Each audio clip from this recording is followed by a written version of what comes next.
everybody, I'm Bree the Plant Lady checking in with an early July weekly garden tour. I cannot believe how much this bed has grown in 1 month. Now we have had about 5 inches of rain in the last 7 days here in Fuquay-Varina, North Carolina.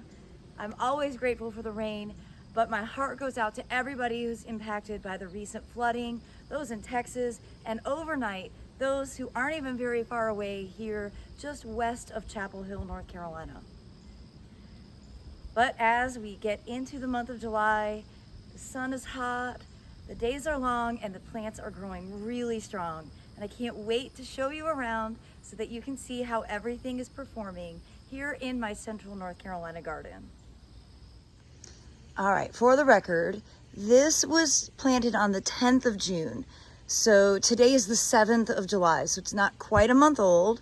And I did eggplant, peppers, squash, okra, and cotton. All of the buckwheat you see is actually self-sown, and you can see that's actually blooming now. So I planted that back in March. It went through a whole cycle. When I mowed it down in place, that put all the seeds back in the bed, and now that's all germinating. You see the coleus are looking great. The eggplants are growing really strong, and I actually do have fruit starting to form, which is exciting. The mangaves are looking beautiful.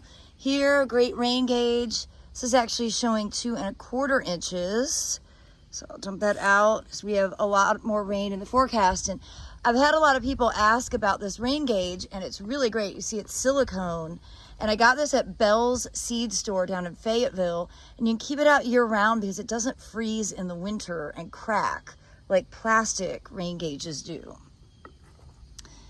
The buckwheat has sort of gotten taller than a lot of the other plants. However, the cotton is growing really strong, and you can see that. Let me get out of the shadow. This leaf right here, that is cotton. And then back there, the burgundy leaf is okra, which is growing quite well. This fig is doing well, and it's got a lot of fruit on it. And the hydrangeas are starting to recover from the massive amount of deer browse that they have been enduring. The Tabasco peppers are doing quite well, which I'm very excited about, and actually think that I may have some eggplant, that's about ready to be harvested. So looks like ratatouille is on the menu for tonight. All the containers are doing well, though I do need to go ahead and put some fish emulsion out so you can see that the tomatoes are kind of less than the ideal color of green. And then over here, which is what we sowed in our last class of the summer, which I believe was Saturday, June 28th, was a combination of peppers along the front. We've got peanuts, which I'm very excited about. We've got Seminole pumpkin that's germinating, but zinnias and cosmos. And then back here, really show you the difference. We've got sorghum in clumps, and then this is Silver Queen sweet corn. And all these little seedlings here, that is all sesame. So I'm really excited that all of this has germinated so fast. It's just been over a week, and I think this bed is gonna look really good for the fall open garden. And you can see here, I did put in pineapple guava, and I'm excited for that to get established. And we're not quite warm enough for that to really fruit. And I was thinking over the weekend, I probably should have just put it in a big pot, but I can always dig it out. I can always change my mind. It's the thing about gardening, you can always change your mind. Because that might actually be better. It's a container plant to bring into the greenhouse, and then I could actually get it to fruit to be able to eat it. Here in North Carolina, we're not quite warm enough for the fruit to actually set. Well, I don't show my, quote, nursery area very often, but I'm really proud that I've gotten it down to a lot fewer plants. I did plant a whole bunch of panicum next door at the Blue House, and this is what I have left. And I'm debating on what to do. I feel like I should plant these. I am actually planning, though, to pot up some muhly grass, both pink and white, so that I can have 1 gallon available at the Fall Open Garden on Saturday, May 20th. And on this side of the greenhouse, all of these pots are doing really well. Love how the Black Mudras rice is looking at this season. I am on a few plants getting these like really crazy bright yellow leaves, and today my plan is just to cut them off, but it's definitely indicative of something going wrong. And seeing this wilt up here, not a good sign, but it's okay. It's what tomatoes do. They break your heart. Show you inside the very hot greenhouse. I have a bunch of Lychnis or Silene coronaria to go ahead and extract seeds from. Just got those hanging out in a wheelbarrow. Got some money plant that I need to go through and harvest the seed from. I've got the poppies pretty well done and bundled.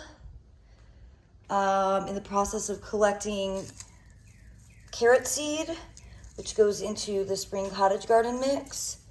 Got a bunch more nigella to crush and sieve.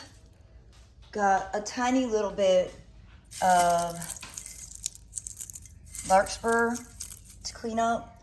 Got some cilantro to clean up.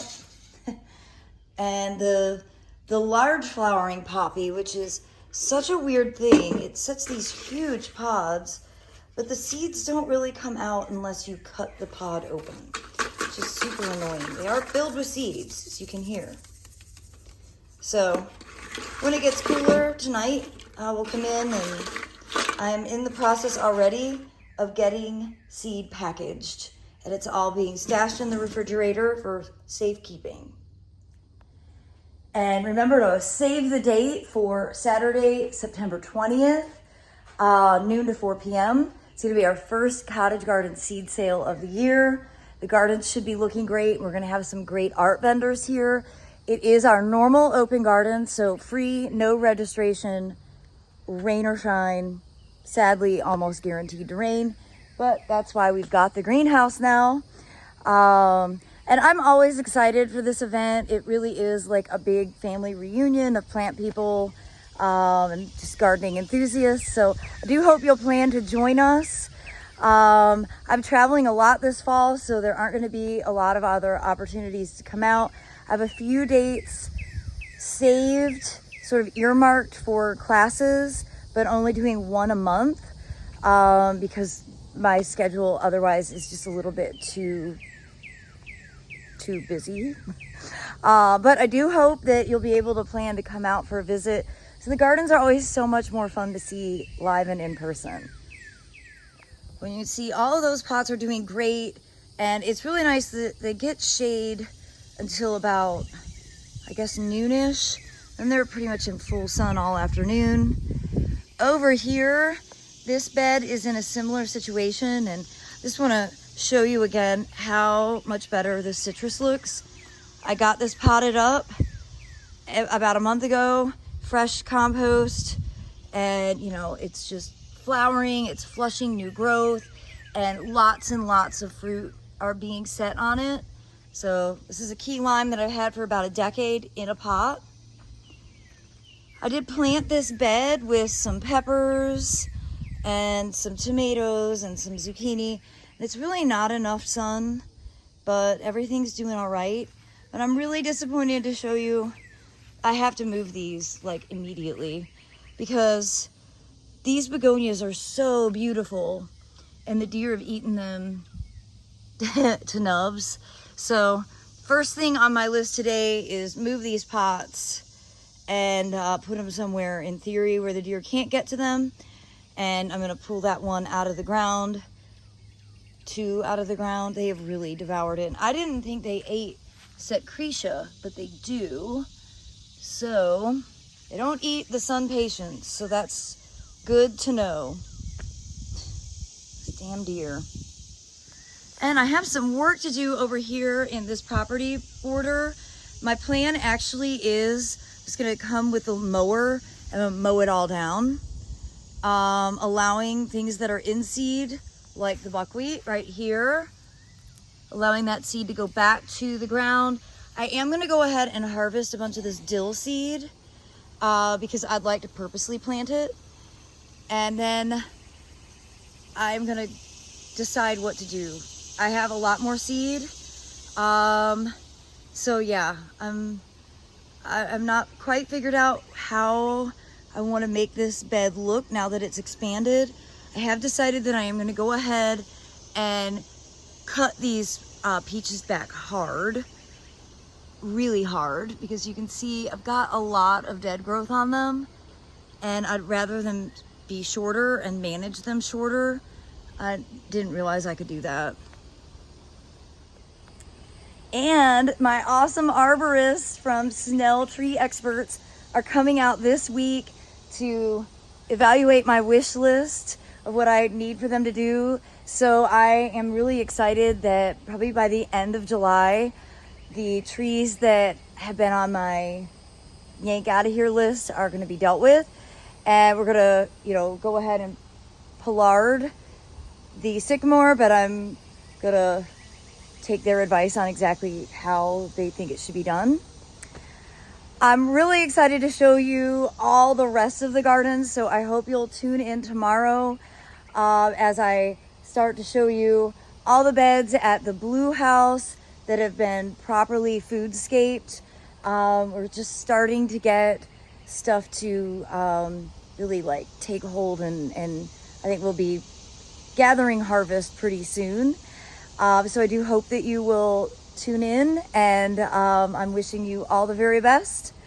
As always, thanks so much for watching, and happy gardening, everybody.